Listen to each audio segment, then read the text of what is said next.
Big data versus democracy. Are the political applications of big data unfairly interfering with America's democratic process? I'm Molly Green, and this presentation will explore the possibility that by targeting only a party's most likely voters and ignoring the so-called middle, we may well be undermining our own political infrastructure.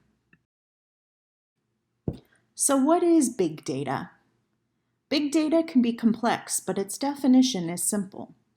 It's data that's collected from a virtually endless string of sources, from census data to Google searches, Facebook activity, and credit card transactions.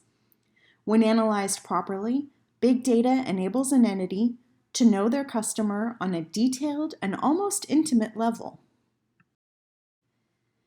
In the 2016 presidential election, Cambridge Analytica utilized big data mined from Facebook to aid the Trump campaign by using that data to target their most likely voters.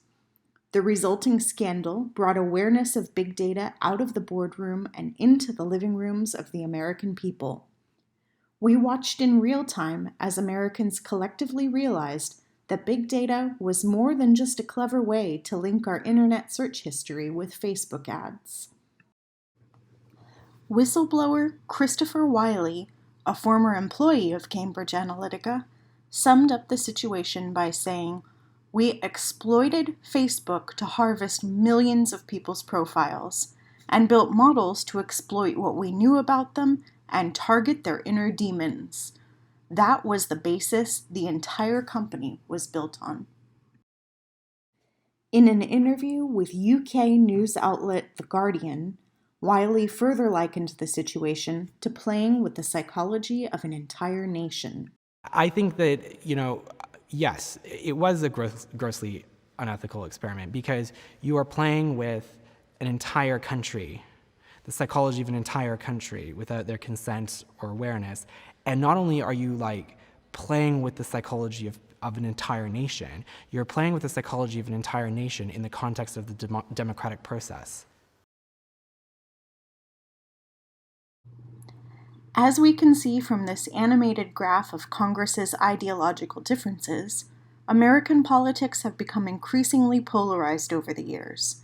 At this point, it's hard not to take notice. Is big data to blame for the inability of our major political parties to agree on virtually anything? Yes. And no. Let's break it down. Big data is relied upon, both in advertising and in politics, to accurately predict the most effective manner of reaching a target. Then, messaging can be controlled in a manner that places a target within a virtual cocoon, sealing in the good and filtering out the bad. The trouble with this approach is that a democracy relies on informed voters, and in order for voters to be truly informed, they need to be able to both see and consider the big picture. When big data allows the picture to be obscured so that voters are only seeing messages that speak to them, they're missing out on part of the story.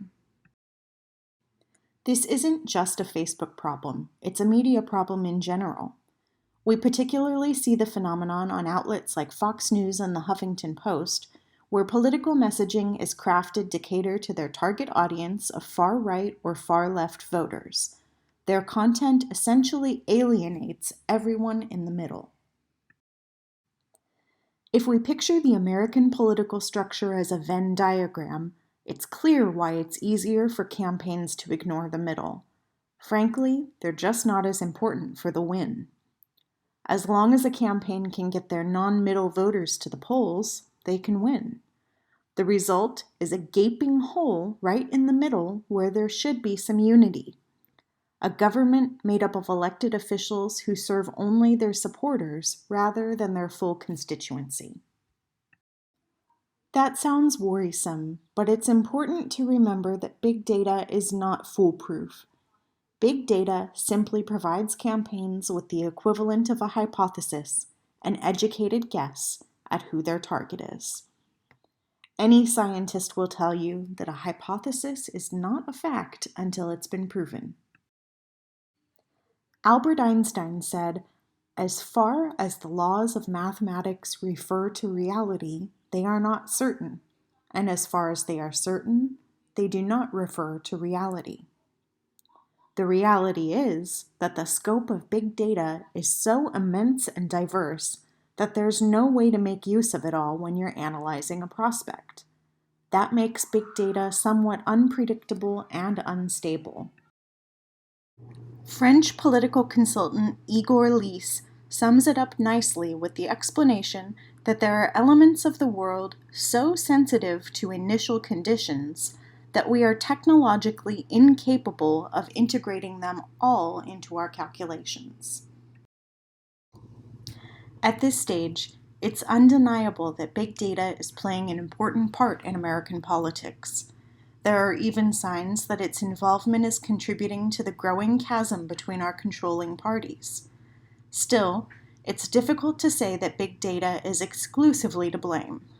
Now, more than ever, it's important for American voters to ensure that when we vote, we're doing our part to be aware, informed, and responsible with our votes.